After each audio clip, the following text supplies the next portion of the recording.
You're watching NeveN Gaming. Enjoy the video. Hey guys and gals, Nary here from NeveN Gaming, and sending me on Twitter the Gaming Drag. Today I'm coming back at you with the Let's Play episode of NeveN. So before we jump into it, just wanted to let y'all know that our Patreon is now up for as little as $5. Y'all can help support the channel, get some awesome rewards like access to our community Discord server and access to upcoming Not Safe for Work videos. All those only for the patrons and Discord people, y'all. Anyway, let's go ahead and jump right back in. Alarm chain, you were up. Let's go. Alright. First, ew, and then I suddenly regret touching those instruments. Besides, I knew it wasn't going to be that easy, but it was worth trying. I nodded politely to the deer and I'm about to turn away when he speaks again. I can still help you, you know. I have enough to make our strings. I'll just need to replenish my stock. What kind of voice do y'all think I should do for each character? Just let me know in the comments. Maybe just put their name and what kind of voice you think I should do, like, sound-wise. Like light, gruff, maybe more feminine, more, like, intensely masculine, maybe with an accent. Yeah, just let me know. Tomorrow I'm going hunting. I had to bring back meat for a banquet today. You can join me, if you don't mind waking up early. I don't think I've ever hunted anything, and instinctively, I'm not in a hurry to try. Not to mention I've had to get up early in the morning. I guess this is my punishment for everything I've done since this morning. Bite your tongue, Ellois. Who knows, it might even be fun.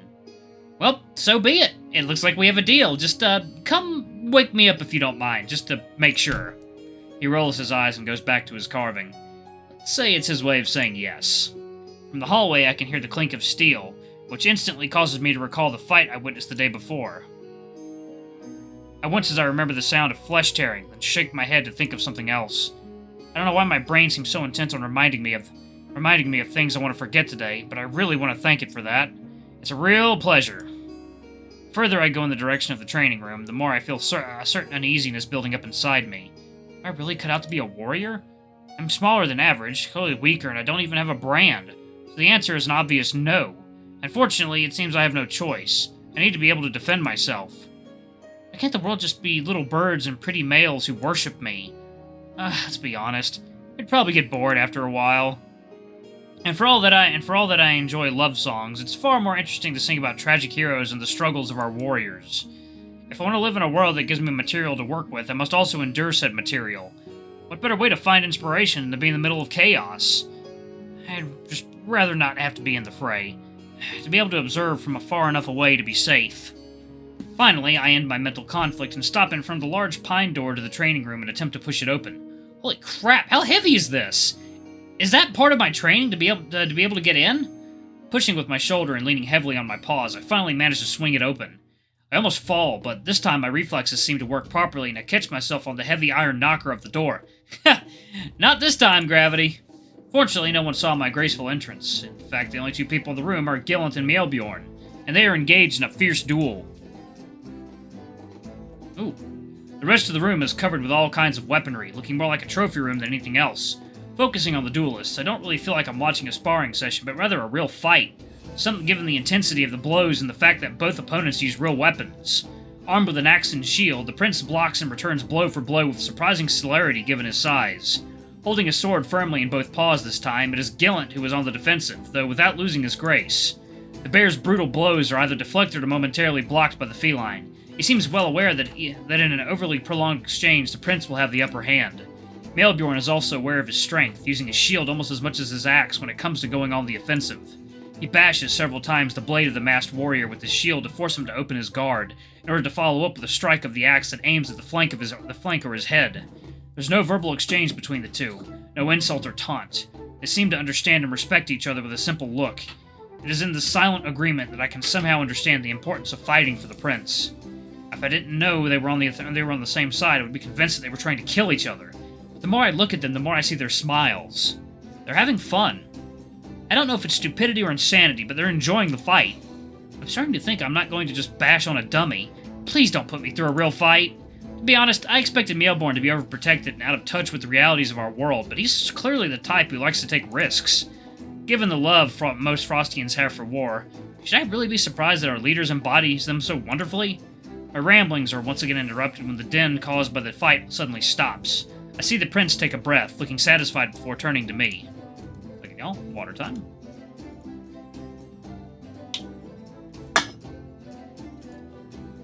Even caught up in his duel, he obviously saw me enter. Great. That also means that he must have seen me almost fall. I approach as Gillian steps back, watching me with his piercing gaze. I smile back at him to show him that politeness isn't totally forgotten for one of us. The panther just grunts and then stands in the corner, crossing his arms and resting against the farthest wall he can find. He seems to be the lonely type too. I wonder who would win if he and Fakad had a staring contest. Come to think of it, he seems to just be the opposite of the prince. And when we talk about the bear, we see his nose. Melbjorn puts down his weapon and joins me with a big smile. Well, if it isn't the budding warrior, the big-eared slayer, the dwarf rabbit bard. I restrained myself from rolling my eyes. I may not have been here long, but I'm already beginning to understand why they all are so closed off. I probably have to endure Melbjorn's quips on a daily basis. I muster all my courtesy and my best charming smile, determined to win the bear's favor. Let's seduce the nobility, Ellois, but don't push it too far. You made a promise, after all. I'm not a dwarf rabbit, but the rest is true. That's why I'm here, my prince. The mountain of muscle looks down on me, and he waves his paw in my direction, responding with amusement. Really? Given your size, I would have thought... I wasn't very motivated to train, but the more time passes in the bear's company, the more I want to poke him with the pointy end of my rapier. Just a bit. Then I remember Gillian's presence.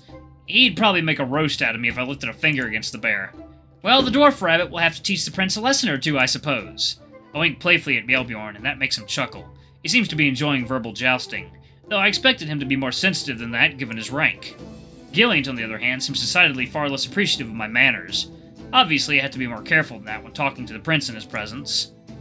Show me what you're capable of first. You can joke around when you're able to stand up to me. Bear grabs a stick and plants himself in front of me before standing on guard, well supported on his legs. He seems to be amused by the situation, but his body shows how serious he truly is. And I don't get a stick? I know I'm very intimidating, but I doubt I could beat you with my bare paws. You have a rapier. What are you waiting for to unsheath it? I tilt my head, questioning the prince with my eyes before shaking my paws in refusal. No, no, no. There's no way I'm using a real weapon in training, let alone against you. I could poke you in the eye. No, I won't. There's a difference between my need to wipe the smirk off his face and wanting to hurt him for good, after all. Well, if you manage to injure me, I guess I have nothing to teach you. If that happens, I'll make you a royal guard on the spot. It will be a more suitable position for you than being a court bard. It's like I'm not the only one in the room overflowing with confidence. I intend to refuse again, but the bear is quicker. He lowers the tip of his stick and smacks me on the side of the buttock. I've heard a lot about the legendary vigor of rabbits, so be quick on your paws. On guard! I open my mouth, but no sound comes out. Did he really just tap my ass?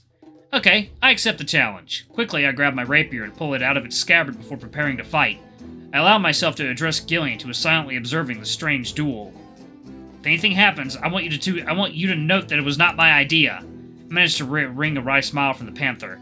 He seems as sure as the bear about my inability to hurt him. I know I'm not too experienced, but still. You can fake it a little. I have an ego to defend. Ooh, nice. I prepare to dive forward, aiming the tip of my weapon at the bear's armored belly. If I'm gonna hit, it might as well be a well-protected spot. The prince's stick strikes my blade with force, deflecting it as I am swept away in a rush. No way am I gonna let go of it this time. I would be the target of further mockery if I lost my weapon again. Second, y'all. Water time. However, while I have my gaze planted on the stick for fear of taking a hit, it is the bear's paw that comes to stop me by the shoulder, and I feel my legs give away beneath me. The next thing I know, I'm hitting the floor hard. Well pleased that it's covered with a soft carpet. Am I really going to be on the floor every day that the gods let me live? I stay there, grunting, and Melbjorn's head appears above me, displaying a sneering look. I'm still waiting for the lesson you wanted to give me. I just stare at him menacingly, well, as menacingly as I can, given my situation.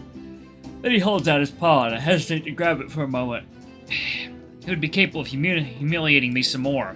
Finally, I let it alongside and decide to accept his help. Once I stand, I dust off my clothes and shake my head. Since when is it normal to sweep someone off their feet in a fight?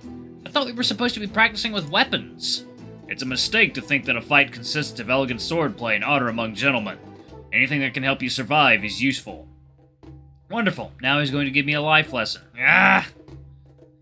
I'm only here to play music. Do I really have to go through this? The prince's face lights up and he points at me and nods. I have to speak in your language. You see, I'm something of an artist myself. I mean, let's say I see fighting as an art. He doesn't seem to give a fuck about my question, so I just watch him dubiously, trying to see where he's going with his metaphor. I I know that in music there are notes that are not used too often because they are considered discordant. In themselves, they don't sound right. But in a song, when these notes are put in harmony with the others, they form a whole. They form a whole which can make a wonderful melody. Ugh. It's a little more complex than that, but let's say you're right. So what? In combat, it works basically the same way. The discordant note is something that your opponent does not expect from you, and that seems to have no place in a fight. Dirt in the eyes, tripping your adversary, even a good old kick in the balls. Whatever floats your boat as long as it keeps you alive. The sound in my metaphor is your fight. The end justifies the means. You use discordant notes to win, to have a beautiful symphony. So, all this was to explain to me that I have to kill my opponent no matter what? I'm obviously not the only one who likes to hear himself talk. The bear nods briskly with a bright smile, ignoring my jab, obviously too happy that his explanation has achieved its purpose. For all my bitching, I'll at least give him this. He tried to come on my field to make his explanation. I didn't expect that from a nobleman, much less a prince. Okay, let's say I get it. My question is, what am I supposed to do to defend myself? I would say that first of all, you should change your weapon. You are small and weak. A rapier is not the best choice for you. So, the only person who has the right to diminish me like that is myself. I have to admit that I'm seriously getting tired of this kind of remark. Seriously, why is everyone focusing on my size and strength? Couldn't someone point out that I'm cute or something along the line? My annoyance must be visible because Mjolnir seems to understand the situation and lays his ears on his head with an apologetic look before resuming in a calm tone. My point is that a spear would suit you better. Since most of your opponents will have a much longer reach than your little arms have, you need to compensate with a longer weapon. I try to contain my smile. Of course. In bed as in war. It seems the only thing that matters to most is size. I collect myself by clearing my throat, hoping the prince hasn't picked up on my little mental escapade. Let's say I use a spear. How am I supposed to skewer someone? I don't have the strength to do that. I already have trouble carrying a sword. Oh, it's pretty simple. Most of your opponents will underestimate you. Use that to your advantage. Taunt them. Make them attack you. If you see them charging, you put the wooden end of your spear against the ground. You may not have the strength to impale someone, but the ground will take care of it just fine. What if they're not stupid and they don't rush me? I guess you ran into someone who knows how to control himself and you're probably dead anyway. Great, Mr. Trainer. What an amazing way to support your students. I feel so much more confident now. I'll see you tomorrow for the next lesson, how to run away from certain death.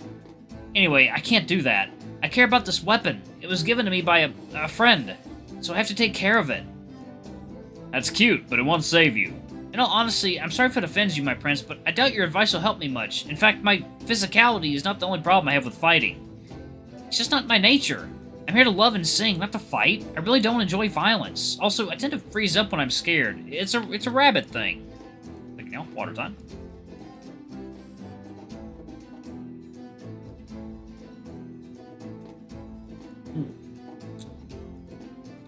And you believe that other species don't have this problem. Everyone is afraid of death. That's a normal thing, even for me. You have to get into a specific frame of mind when you fight. If you think about death, it's already over for you. I'm sure the problem is more complex than that, but I don't intend to show my disagreement with the prince, let alone when he's talking about something he seems to have a good handle on. And how am I supposed to fight my instincts? The bear shrugs and smiles as he gives me another poke on the butt with his stick. He's starting to get pushy. You have to tap into all the emotions that drive you to survive, especially anger. Anger is a powerful tool, but you must not let it consume you. Turn your anger into passion first and foremost. With passion, you will prevail. And we go back to the 2 copper coin philosophy. He's nice, but a little too idealistic and out of touch with reality for my taste at the moment. It's a nice way to say it, and as a bard, I find it very poetic, but practically speaking, how am I supposed to apply your advice? Suddenly, the heir loses his characteristic joviality. He becomes dead serious and gives me a threatening look while his muscles tense up to their maximum. My instincts abruptly kick in as if I had a real opponent facing me. You are weak. Your companion could have died horribly. You did nothing to save him. Excuse me? Your life is worthless since you were unable to fight for it. They would have skinned you and roasted you, and you did nothing. I still feel my muscles contracted, but no longer from fear. Prince or not, who does this asshole think he is? He believes he's superior because he can swing a sword? Anyone can do that. Without a word, I strike it as furiously and frantically as I can. I know my assault doesn't make any sense, but it makes me feel great. All this frustration of not being able to do anything. This feeling I've been accumulating like a knot in my stomach since yesterday. The conversation with Sven. What happened with the cat? In fact, everything I've accumulated since I've been breathing, I'm unloading it all now. Obviously, a Melbourne has no trouble deflecting every one of my strikes, but I don't need them to hurt. I just need to hit someone, and the Prince has been the most vexing since I arrived. Haha, the pretty can fight back. It's laughable, but you can try. He laughs louder and louder, and it's pissing me off even more. How can he afford to make a mockery out of all this? Why was I born weak and he's strong? Why don't the gods give me my brand? All I want is to be able to sing and live my life, and don't give a fuck about bandits and all that crap. Let me have what I want, just once. I start to scream as I swing towards the bear. I can hear the rasp of my blade against the wood of his weapon. I can feel the tears welling up in my eyes and blinding me, but I keep going. Slowly, I weaken, exhausted both physically and mentally by this training. The rhythm of my attack slows down, and I fall to my knees, my blade slipping from my fingers. I try to suppress my sobs, but I feel as if I have gone out of control. Alright, y'all, I'm going to go ahead and pause it right there. Thank you all so much for watching. Don't forget to like, comment, subscribe, ring that notification bell, and check out that Patreon if you can. Anyway, I love you all. I'll see you all in the next video. Bye-bye!